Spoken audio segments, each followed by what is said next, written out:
Please remain standing for the singing of O Canada, led by Universal Music multi-platinum selling recording artists Clifton, Fraser, and Victor, the tenors.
Good evening, ladies and gentlemen. I'm Lieutenant Stephen Rogers, and welcome to Tonight in Canada.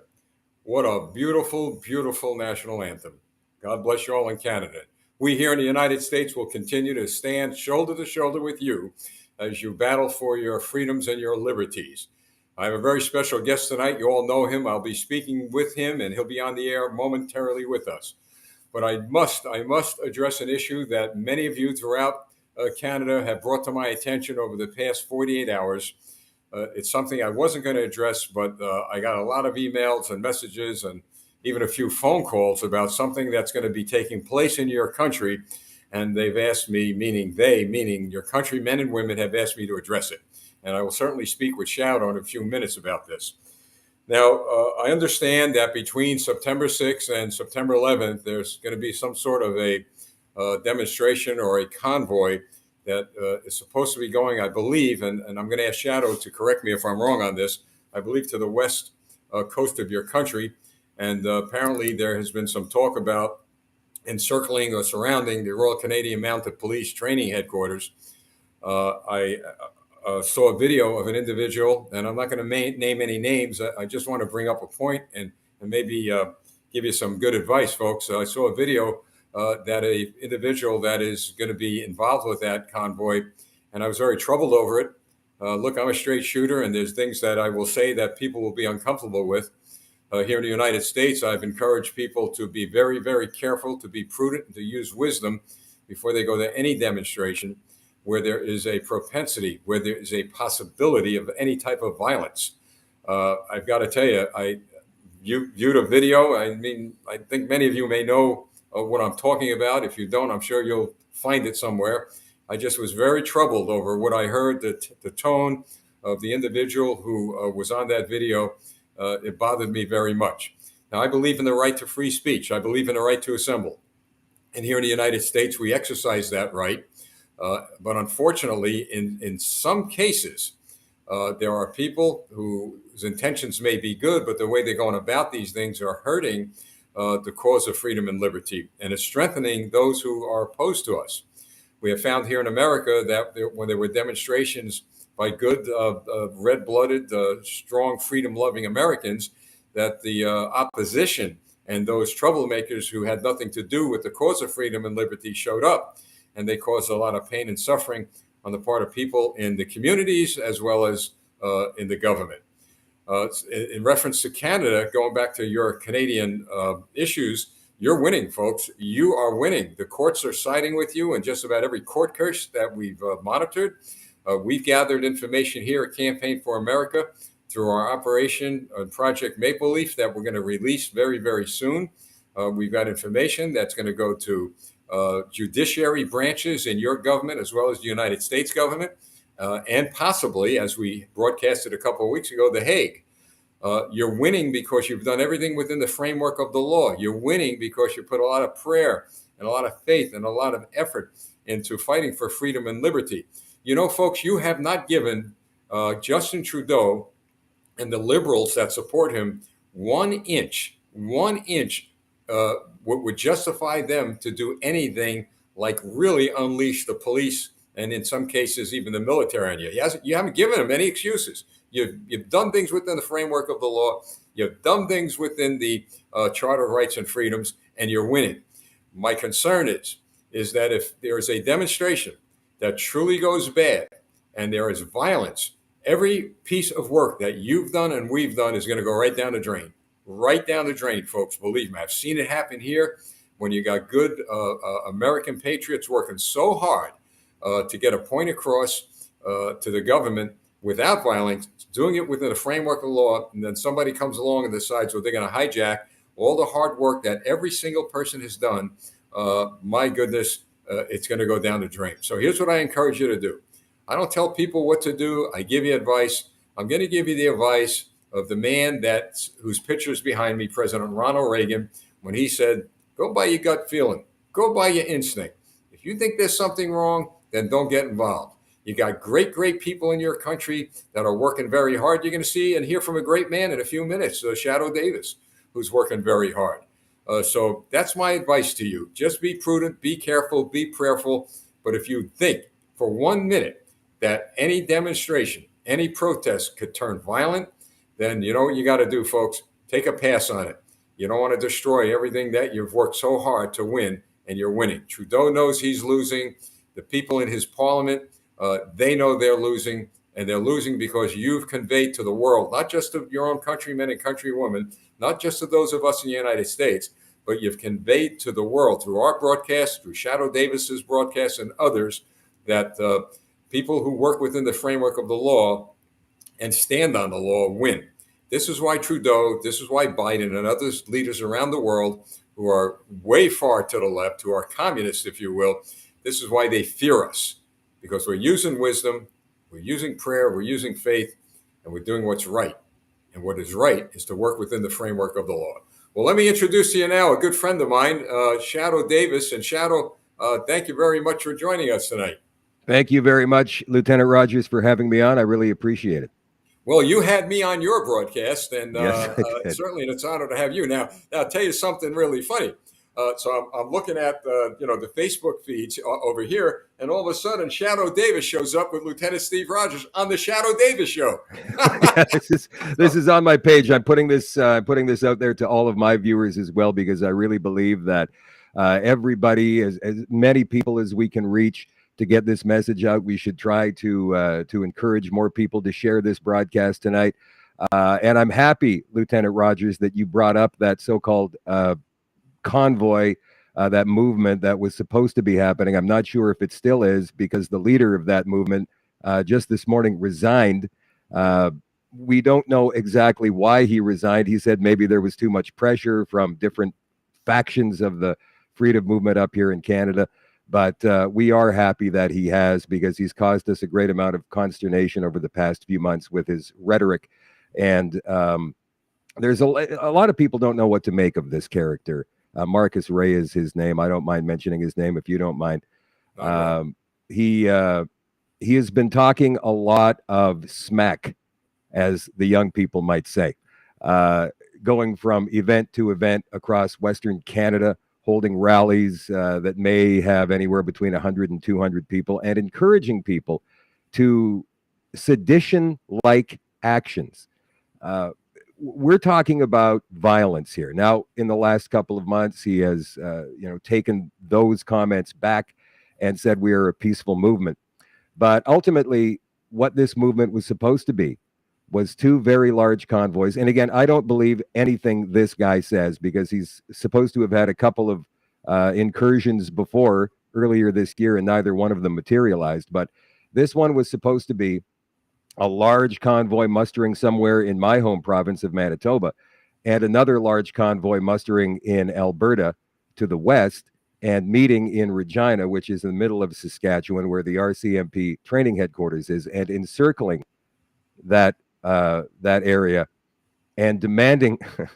I'm sorry I'm laughing because a lot of people take this very seriously, but the move then, once the compound is encircled and secured, would be to demand a judge to listen to our beefs, and if they don't, or also, I'm sorry, to get the RCMP to come onto our side, to draw a line in the sand. Even though they said that it was a non-violent movement, they did use the words draw a line in the sand. To me, that means an ultimatum or a threat. And how do you think the police would react to something like that?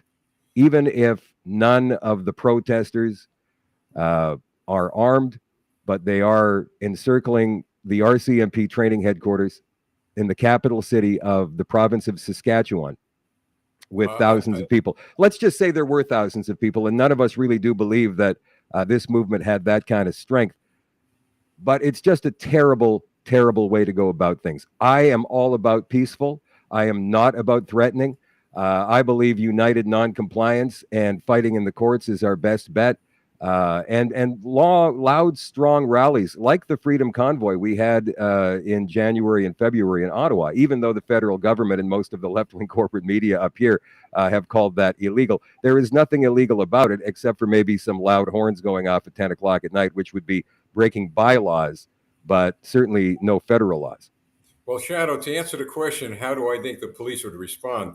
I would tell you this. There's no doubt in my mind. Now, in America, the U.S. military is prohibited by law of getting involved in any civil issues, any civil disturbances, including the National Guard, unless there are certain circumstances that would require them. Now, in your country, from what I've seen, or what I understand, I should say, that if the RNCMP headquarters and training center was surrounded, that to me is a clear threat of life and property. I believe your government, as wrong as they are when it comes to a lot of these issues, have already mobilized their military.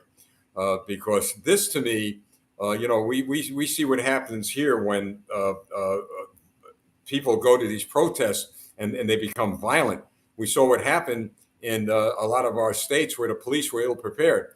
I don't think in this case, because of the rhetoric, as you said, that was going on, the police would have just stood by and watched. There would have been a lot of violence. There would have been bloodshed unnecessarily. And Shadow, the worst thing of all, what I was concerned about, it would have killed the freedom movement. It would have destroyed it. Yes. Because Justin Trudeau then would have his justification that he would let the entire world know, well, you see, this is where it was leading, and this is what I was trying to prevent. So I was afraid that if this went on, and we still don't know if somebody's going to take up this cause and move on. But through you, through me, and through cooler heads, maybe we could convince people to relax, go about doing things within the framework of the law, and keep on winning. Why, if you're winning, Shadow? Here's a question. I always say this, especially with boxers. You get a championship boxer. He wins the big title, the belt. He retires, and somebody says, "Go back in, go back in the ring," and he loses. So in this case, I don't want to see the Canadian people end up involved in a situation where they're going to lose, because you get knocked out, folks, you're not coming back. Well, we have had several groups step up and say this is wrong, from ex-military members to ex-police officers from all across the country. We've got a group called Veterans for Freedom that have denounced this movement. We've got a group called On Guard for Thee, which is ex-police officers, RCMP officers from all across the country. And they did a lot of digging into this person's background, this Marcus Ray, and they found that he had 25 court cases between 2004 and 2016. Most notably, he tried to bilk an old lady out of $190,000 and was almost successful until her son found out because she had died. Her son found out through the record she left behind that this guy had stolen money from her, or conned money out of her, shall we say. Her son won the court case, and Marcus Ray still has yet to pay back any of this money. So if you are going to have a movement of this sort, and the time may come for that, when these restrictions become far, far too heavy on all of us, and I'm not saying it will, I'm saying it may come, that the time to stand up will happen. But when that does happen, if that does happen, you want to be able to follow a group of people who are trustworthy, Yes. right? And this fellow, as far as anything I could see, and any of the other independent media up here in Canada, we're not buying what he was selling. What he was selling was action based upon anger, whereas the government was, beating us down for the past couple of years using fear all across the world. Marcus Ray was trying to stir up a hornet's nest because people are angry. They're fed up. They don't want to have to deal with these restrictions any longer. They don't want to see these restrictions ever come back. And, from all of the indications we've been seeing, Lieutenant Rogers, they are going to be coming back. Our chief medical officer federally has said, don't be surprised if mask mandates and lockdowns come back sometime in the fall if there's a 7th or 8th wave. Our largest province up here in Canada, Ontario, is already experiencing a 7th wave, they say. And we've seen mask mandates maybe rearing their ugly heads again down in the United States. I think. Well, Shadow, hopefully the Canadian government will watch and see what happens here. You're right. There's this idea. Now, Joe Biden declared a health emergency. Thank goodness we have governors that are saying, no, it's no longer going to happen in our states. So we're going to run into that situation real soon. And like you said, we're trying to prevent, at least here in America, to follow up on what you just said, the massive protests of millions of people. In fact, we're trying to prevent what some would almost say is a revolution here. Nobody wants to use that word. I'll use it. I don't want to see a revolution here. We got 300 and something million people in this country, and 90% are armed, for goodness sakes. Who wants that? Who wants that? Nobody wants that. That would be ugly. That would be ugly. It would be terrible here. They've talked about a civil war here. They've talked about a revolution here. And part of my job here, and I know your job there, is to, folks, let's calm down a minute. Let's just, as you said, let's not worry about that and get involved in any of that rhetoric, because we do have the law. We have the framework of the law on our side. You in Canada have been very successful in certain issues. We're being very successful. We've ousted just about every possible non-liberal in our primaries, and now we're going to knock the Democrats out in November. Now, someone on here, a couple of people on here say, well, in Canada, we're winning nothing, zero. Well, you don't get the news we get. And so I'm going to talk with Shadow amongst these things. True. To begin with, you won in Canada on several court issues regarding Pastor Arthur, and more coming. That's number one. Number two, many of you may not know this, but the Ohio State Legislature here in the United States have voted to recommend that the U.S. government put Trudeau and the Canadian government on the religious watch list for violating religious rights. We here at Campaign for America have been in contact with all 50 majority leaders in every state legislature to follow up on what Ohio did and join that resolution. We're also in contact and collaborating with the United States Congress to put sanctions on Trudeau and some of his top lieutenants, if you will, because they're the ones that, in our view, is threatening, and this is our view, for the fact checkers there on Facebook, don't worry about it. You don't have to shut us down. This is my view, not a fact. But my point is that, in our view, the government of Canada under Trudeau has become a threat, a national security threat to the United States of America. So we have every right to stand up and to address that. So let's talk about this, Shadow. Let's talk about the Iron Curtain of the 21st century, the electronic curtain, I call it, okay? That's C11. Could you share with us, and you're talking to a very large American audience also, and some audiences from around the country, talk to us about the electronic curtain and the effect it'll have on Canada in relation to the government prohibiting free speech? Well, first of all, this is still a bill. It hasn't passed into law yet. What needs to happen is it needs to go through our Senate. And if the Senate does approve this bill, it's going to go for royal assent through the Governor General of Canada, and then it becomes a law and it starts to become implemented. But basically what this is, the government, the Trudeau government, calls this the Online Streaming Act. Almost everybody else calls it the Online Censorship Act. It's a new version of a bill that was introduced last year. So Bill C-10 was introduced last year in Canada. This was basically the same thing. It's been cleaned up just a little bit with Bill C-11, but then Trudeau called a snap election last summer, and everything at that point was wiped clean, and they had to start again during this session of Parliament. But what this does is it expands. I wrote some notes down here, Lieutenant Rogers. Hope you don't mind me looking off the screen. Go right ahead.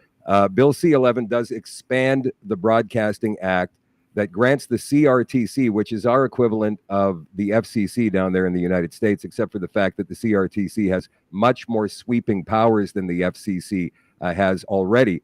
And if this bill passes, we'll get more.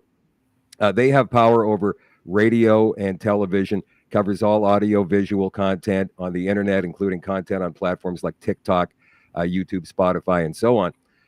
So what this does is all platforms that host audio-visual content that are not specifically excluded, and I imagine there's going to be some online streaming people that will have to apply for exemptions under this law if it does become so, must make financial contributions to producing officially recognized CanCon, Canadian content. CanCon is what we call it up here, which is currently defined by an archaic point system that was created in the 1980s for music, basically, and essentially. It's called the MAPL system, MAPL. So it's music, artist, production, and lyrics. And video productions have none of that. So they would have to redefine what that is. Does it support Canadian storytelling? Maybe.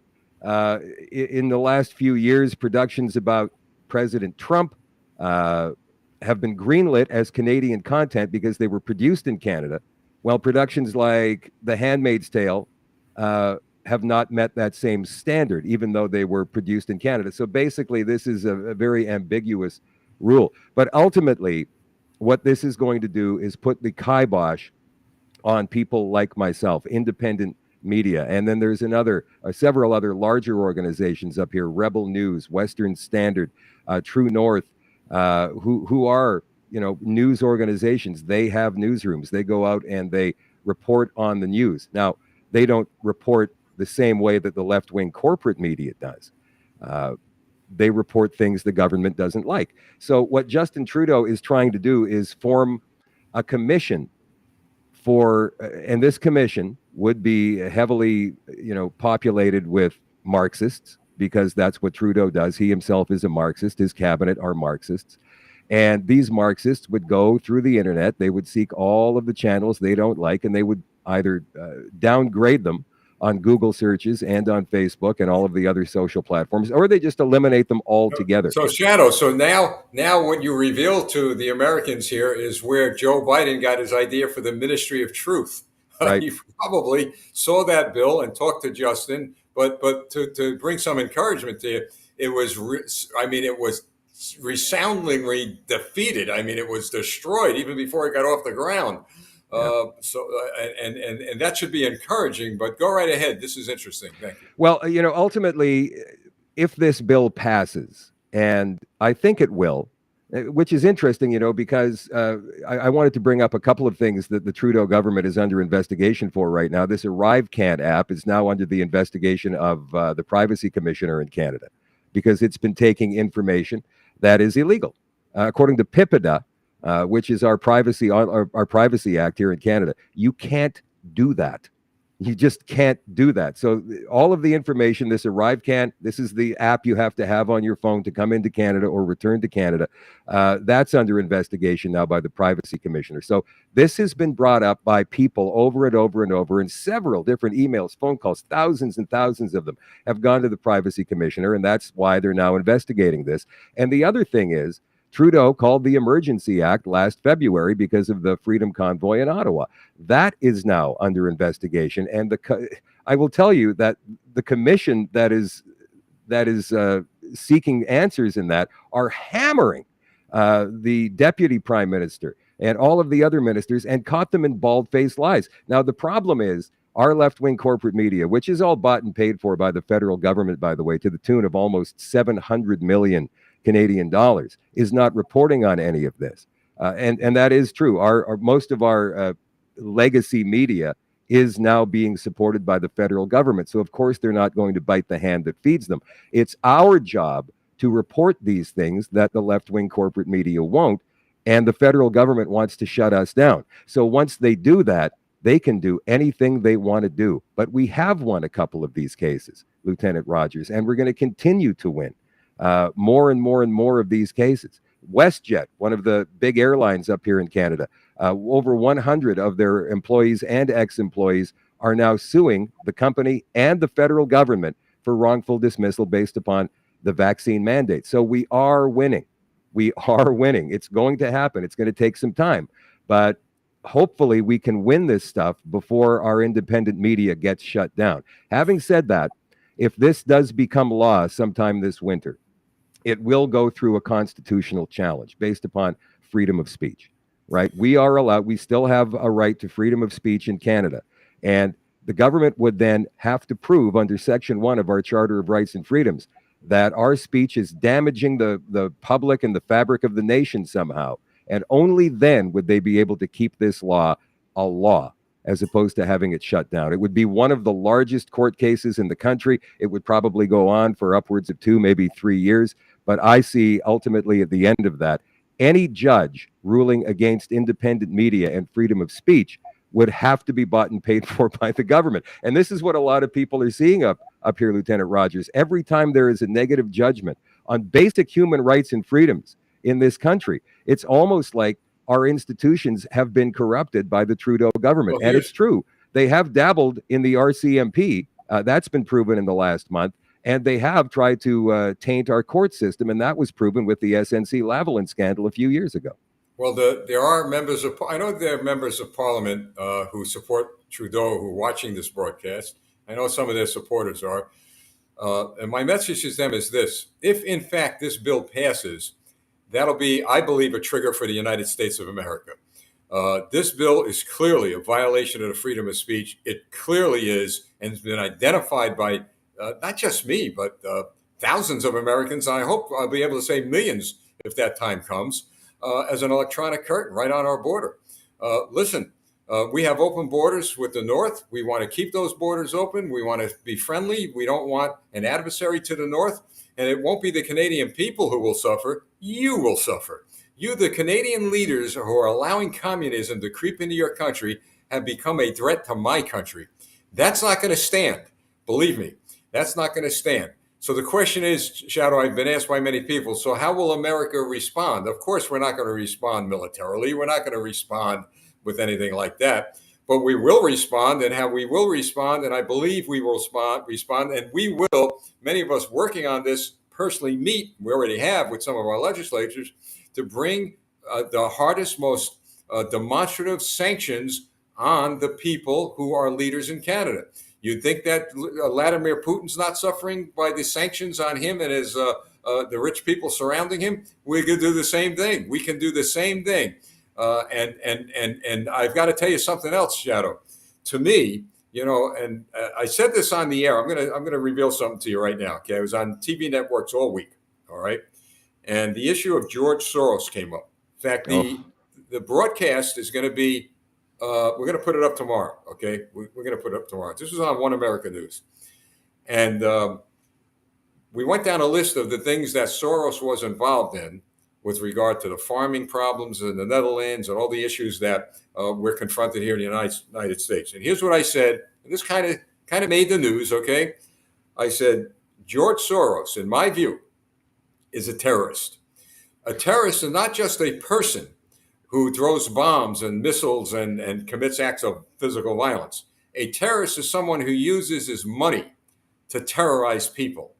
And in my view, George Soros is an individual who is terrorizing a lot of people by using his money to hinder the ability of people to exercise their freedom and individual rights. And I'll throw this clown, Klaus Schwab, in that same bucket. You see, these guys, they use their money to buy people, to influence people, to scare people, to terrorize people. My view, my opinion. Well, we still have the power. I've always said, Shadow, we outnumber them by the millions. And I also believe there's a God above, and I make no bones about it.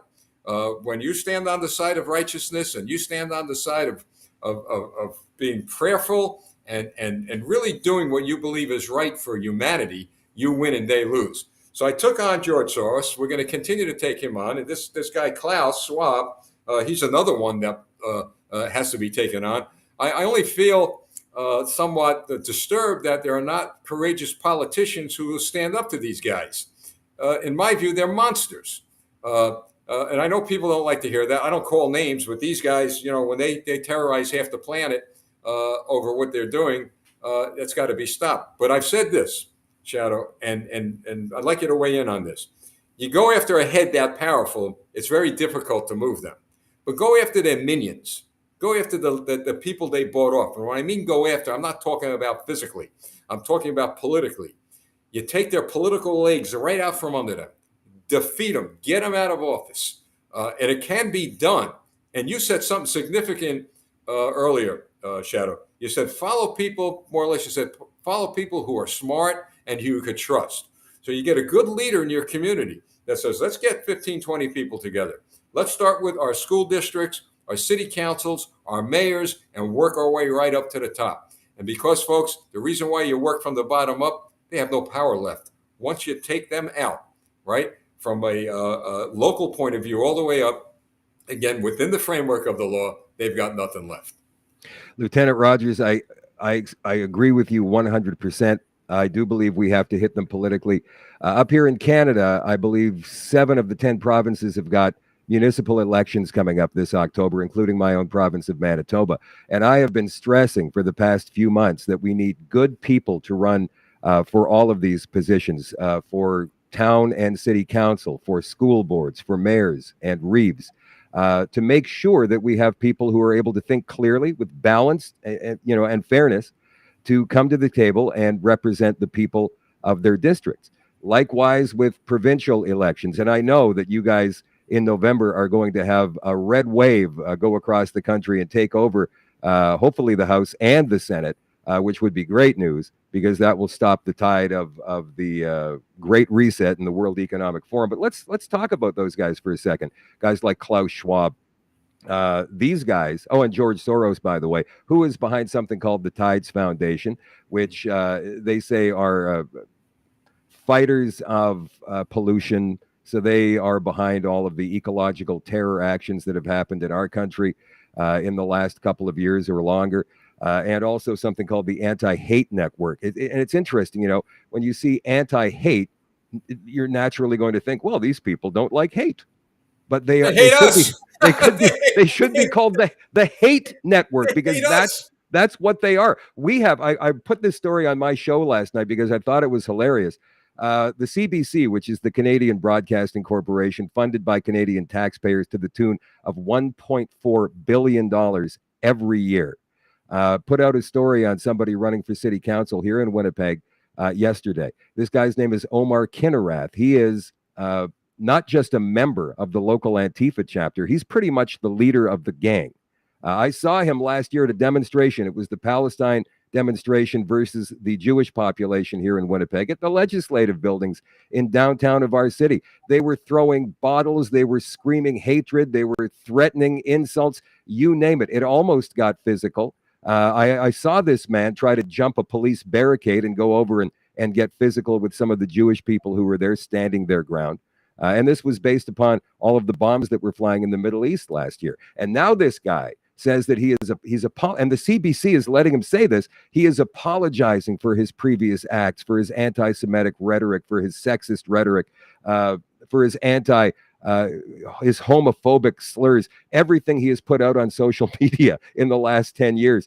But he's still the same guy. We have to vet these candidates very, very closely. And when you see somebody like that, who is clearly still a member of Antifa, you have to call him out and you have to get rid of him. Like he should not even be allowed to vote or to run for council, in my opinion. And we have to look at every ward, in every district, in every riding, that there is an election being held, and make sure that these people don't get back into power or get more members from their mob into power. And the second thing we have to do, Lieutenant Rogers, in my opinion, is hit them financially. Because this isn't just a government thing. This isn't just a World Economic Forum thing or a George Soros thing.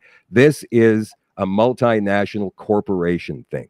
I saw something yesterday I couldn't believe when it comes to corporate governance. And I forget the name of the organization, and I shouldn't, because it's one of the biggest problems that we face. These people are in control of the ESGs.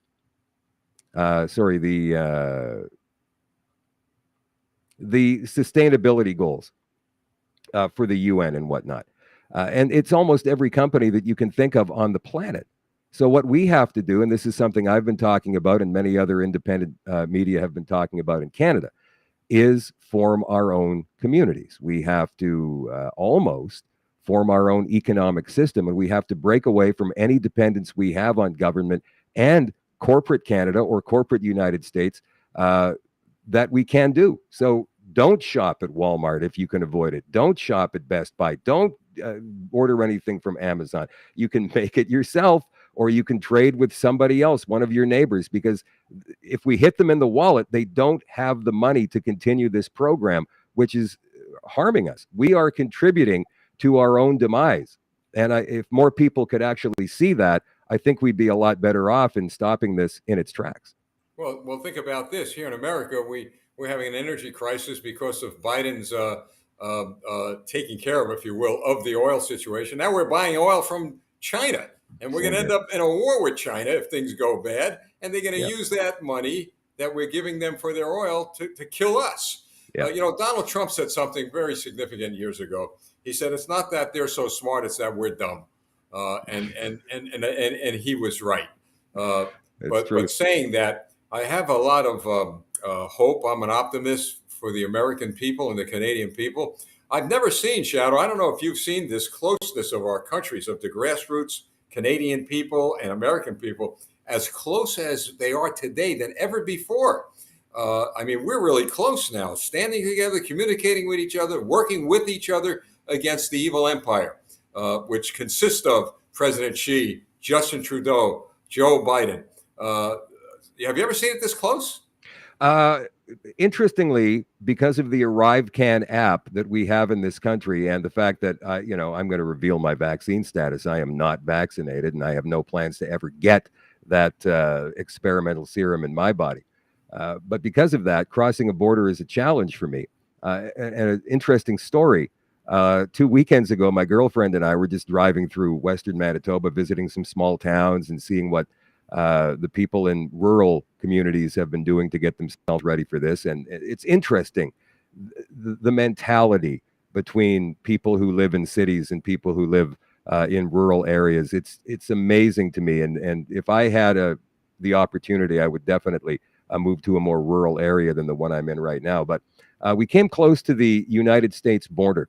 Within a stone's throw of the United States border, at something called the Peace Gardens, which is in southwestern Manitoba, and it borders on North Dakota. We wanted to go see the Peace Gardens. We read online that it was still a part of Manitoba, so we wouldn't have to cross the border to get there. But we wound up in the gray area between the United States and Canada. And so we went into the duty-free store, and this guy at the duty-free store down there was amazing. He had a truck that was decked out in Canadian flags, and I say no to the jab and all. So he was definitely on our side of things. And I said, so look, can we go to the Peace Gardens, want to see the flowers and how it's decked out this year? He says, well, you're in the gray area right now, so you can go. But if you go, half of the Peace Gardens is in the United States. Then you'll have to come back through Canadian customs and explain what the hell you were doing down here. So you're not free to go to the United States. I'm not so sure that we can get into the United States unvaccinated. I've been looking online to see if we can. Well, I'm sure. I think you are. I think it's a problem getting back. Look, I'll tell you. You said it. I'll say I'm not vaccinated. I mean, it just ain't going to happen. All right. No, no. Imagine me trying to get in your country. Even if I was vaccinated, they'd lock me up. Oh yeah, you'd be public. You'd be public enemy number one. Look, we've had political prisoners up here. Tamara Leach was just released from jail a couple of weeks ago. Well, she spent I think it was 48 days in jail, and her charge is for mischief and inciting mischief. And they wouldn't allow her bail, which is absolutely outrageous. We have another guy called Pat King who spent 150 days in jail because of the same charges. Anyway, to finish my story, I did have to come back through Canadian Customs, and we explained the situation to them. They were nice enough to let us go without having to fill out that ArriveCan app. Not that I would have anyway, nor would I have given any health representatives from Public Health of Canada any information whatsoever. It's not in their jurisdiction to ask it or to give out tickets. I would have just continued on. If they want to send me a ticket through the mail, that's fine. I'll fight it. But I think that is probably the reason that we haven't been able to get together, at least physically.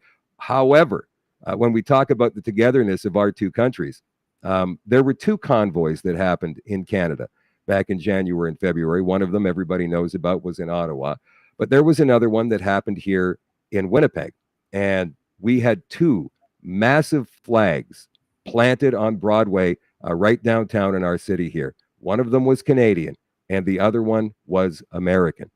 And we are proud. We were proud to fly those two flags together like that. And, when I see things like that, like on your show especially, Lieutenant Rogers, I see you with the Canadian flag. That honestly does move me emotionally and brings a tear to my eye. Yes, of course, we are absolutely closer than we've ever been, based upon not just our geographical locations now, but also the fact that we're freedom-loving people. That's what I was raised on. And I wouldn't be doing this unless it was in my DNA. And I think that there's a lot of people, millions and millions of people in the United States who feel the same way. And I'm so glad that you and I have gotten together and been able to do joint shows like this one. Well, Shadow, what I've noticed, and I mentioned this on my broadcast last week, I noticed there are Canadian flags people are flying in this country. And little did I know that there are a lot of Canadians who have relatives here. And they're flying their flags. In my own neighborhood, I told my wife just last week, we were traveling somewhere. I made a right turn. I said, look at that.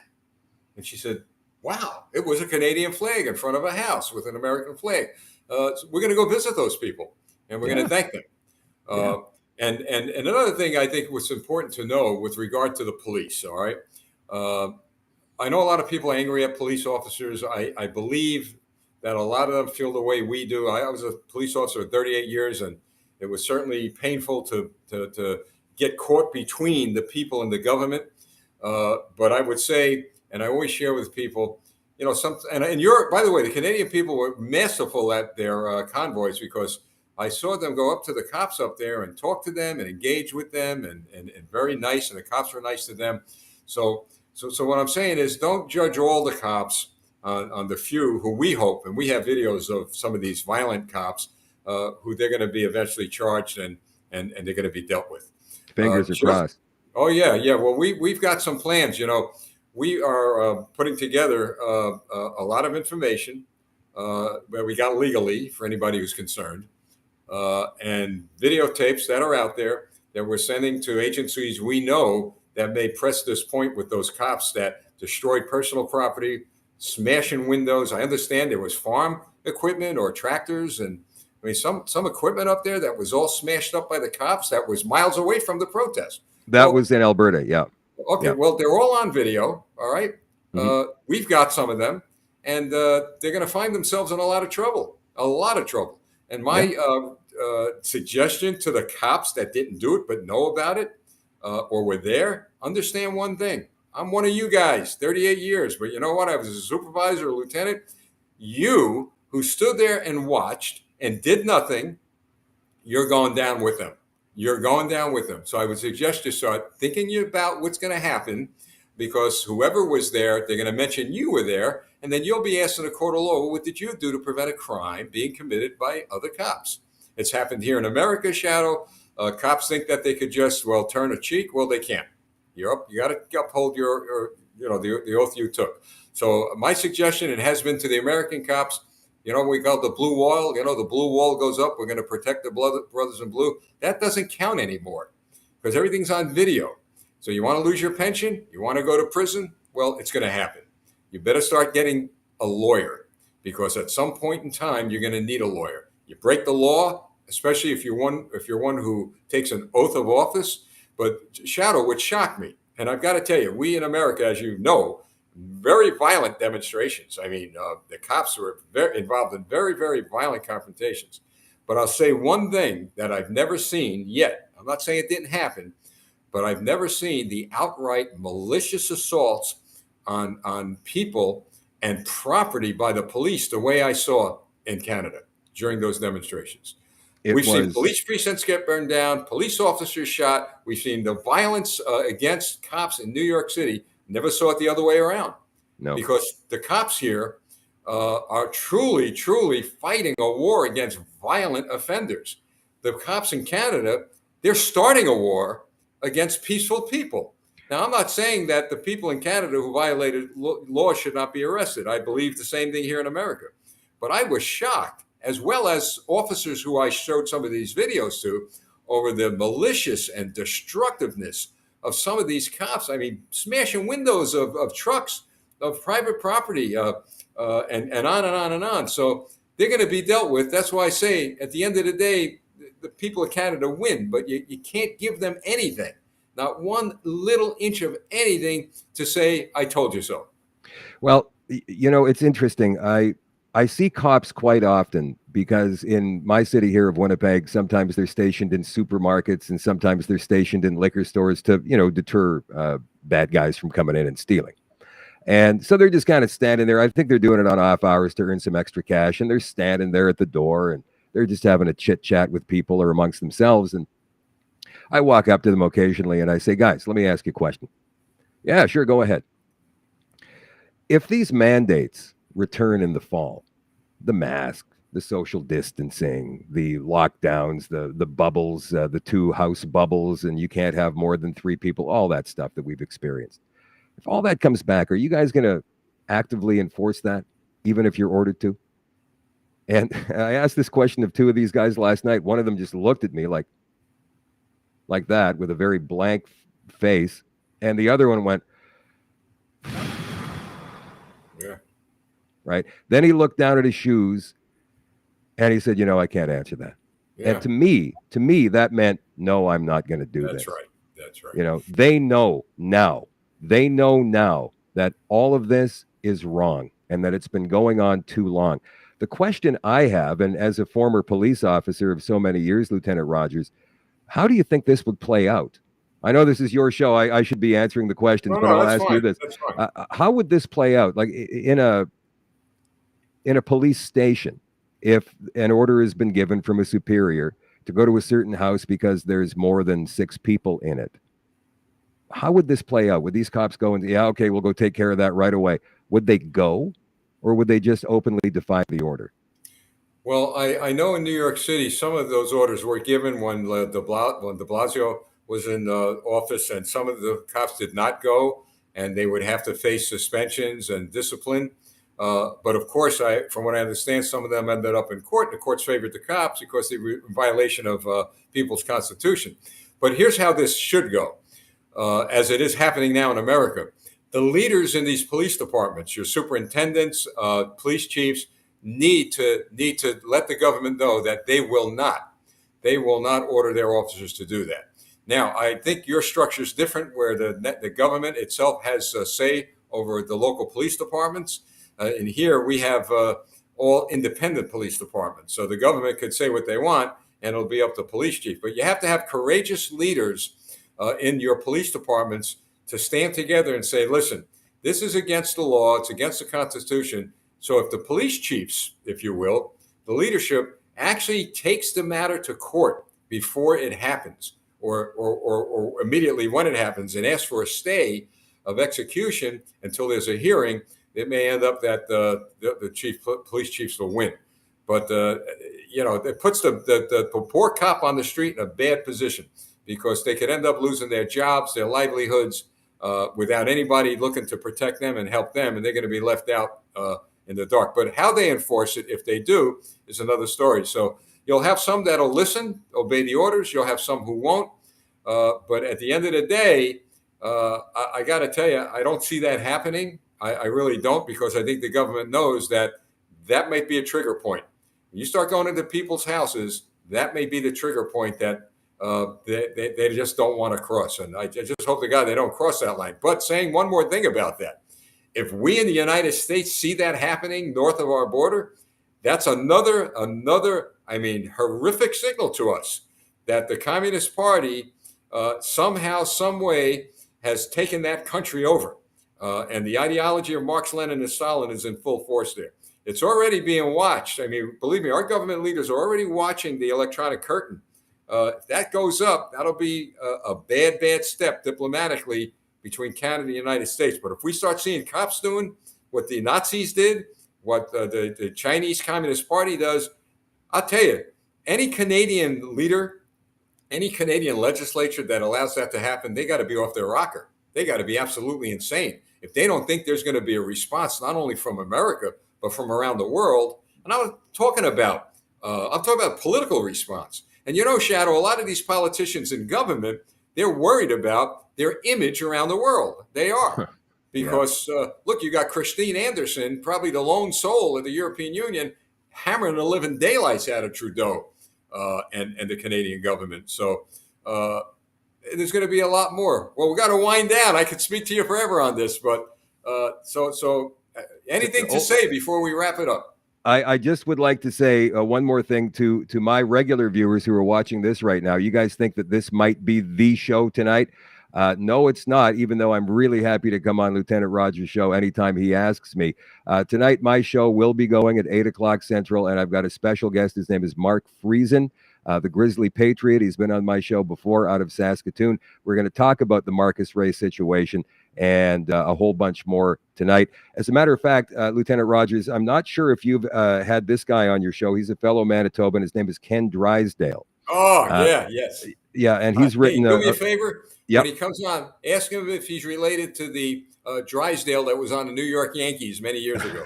or the banker from the Beverly Hillbillies in the 60s.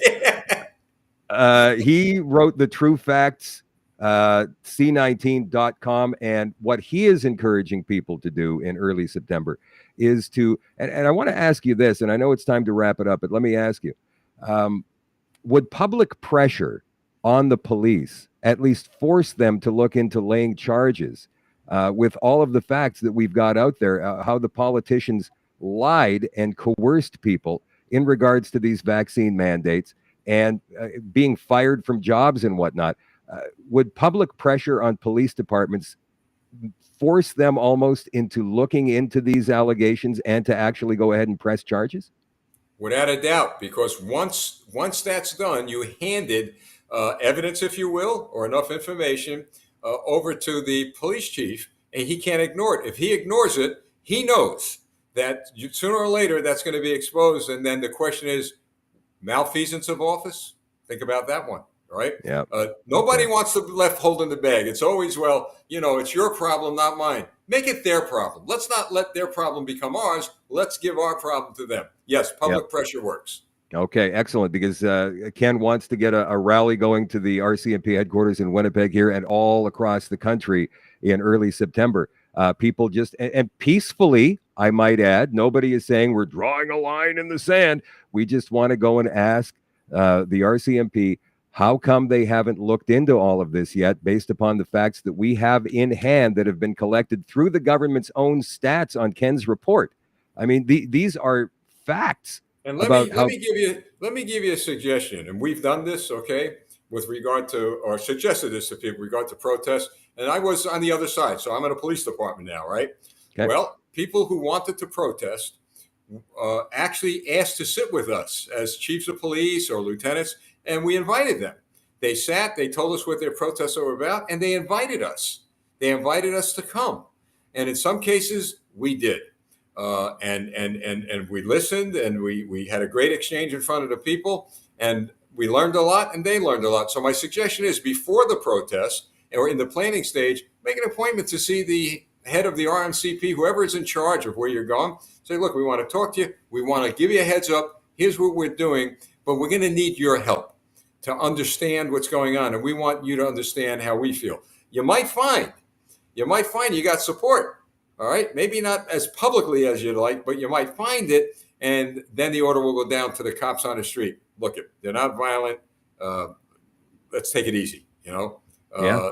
It's that's interesting. I don't care if it's public or not when it comes to the conversation between us and the RCMP or whether it's local police. It doesn't matter. What matters is that they actually really sincerely look at all of the evidence we've compiled and based upon those stats, go ahead and take action. Yeah. So before the protest, ask for an appointment to sit down. This is what we have.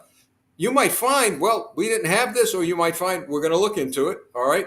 And your follow up, you may not need to protest. See, I always objected to this when people came and protested.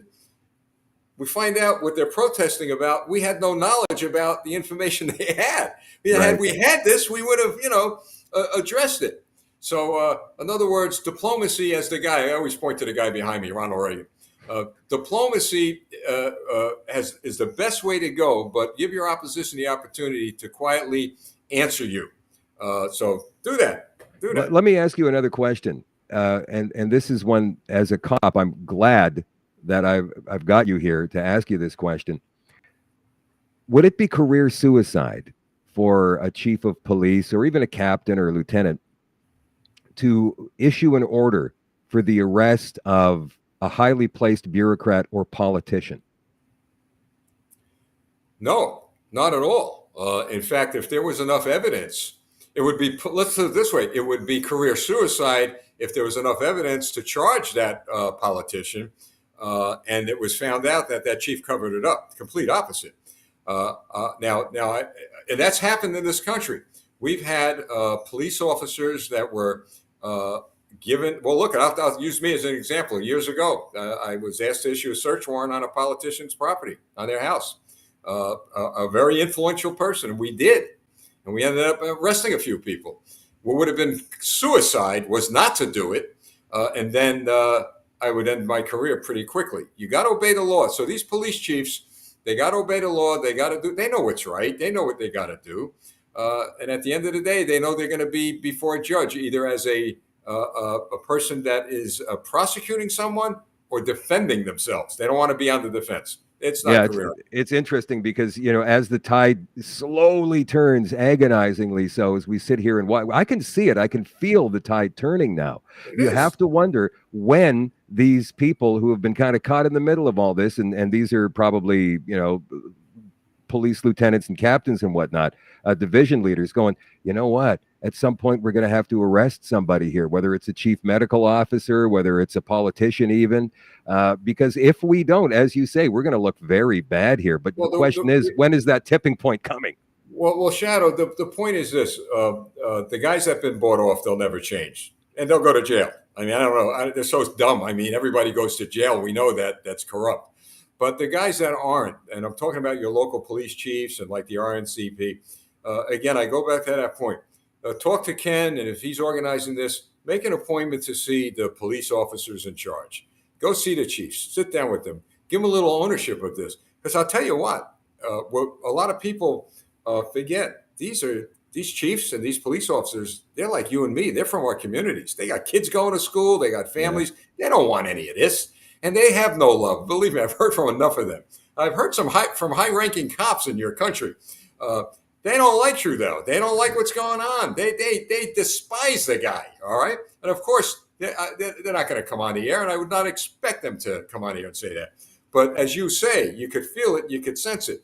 But in Canada, like here, they need leaders like you and other leaders who are going to say, look, let's go and talk to these police chiefs first. Let's have a conversation with them. Let's have a good conversation with them. Let them know what we're up to, what we're looking for. No violence, no trouble, no problems. You might get some sympathy, and you may get some help. That is a fantastic idea that never occurred to me. And the reason I ask it, because I was asked by one of my viewers about 15 minutes before I joined you on the show tonight, Lieutenant Rogers, that this was happening.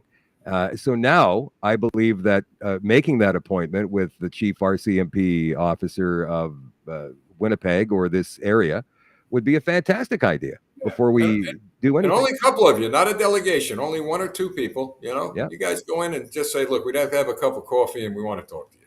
Excellent. Great idea. Thank you for that. Oh, you're welcome. Well, hey, this was great. Actually, our show was supposed to end a half hour ago, but that's fine. Yeah, this is great. Now, do me one favor after you sign off later. Send me the times and dates your program airs. We'll start to advertise it on ours because you're right after us. Yeah. All right. And we'll put it out there and we'll ask people even in this country to tune into your broadcast. Okay? Well, it's 8 o'clock Central every weeknight. Pretty simple. It's on Rumble. It's on Facebook. It's on Twitter. And I'll be adding more platforms very soon. It's called Shadow at Night. And it's on the Shadow Davis Show page on Facebook and Rumble and Twitter. Listen, I'll meet you at the border one day, okay? And it depends on how things are going, who's going to cross. Sounds good to me. Take care. Thanks, Shadow. God bless you. All right, folks, Shadow Rogers. Davis, one of the best, one of the greatest people I've ever had the pleasure to meet. And he's going to be broadcasting right now as I leave. So, folks, I want to thank you for joining us. An incredible, incredible man he is, an incredible country Canada is, and, of course, my own country here in the United States. We got a lot to be happy about, folks. We do. We got a lot to be thankful for. Let's not let those dark clouds ever, ever, ever take away from us our prayerful hope, our hope in Christ, our hope in the God of Abraham, Isaac, and Jacob, right?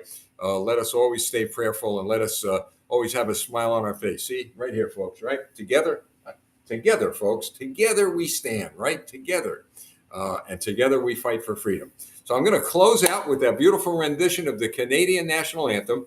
And folks, I'm going to ask you, as we close out, to please consider helping us out with a contribution. I don't like to do that part of the broadcast, but we certainly need your help. And you could go to our website, campaign, 4america.com. That's campaignforamerica.com. And if you go to that website, I'm trying to find it. Well, let's pull this one up right here, folks, okay? There it is, campaignforamerica.com. We have a little donation bar there. If you could help us out, $1, $2, a lot of people do that. It keeps these broadcasts going. We're not financed by the government, by any special interests. We're financed by the people who love freedom and liberty. So how about this? We're going to close out with that wonderful, beautiful national anthem of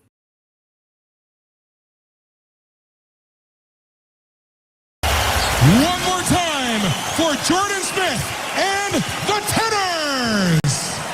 The singing of O Canada, led by Universal Music, multi-platinum selling recording artists Clifton, Fraser, and Victor, the Tenors.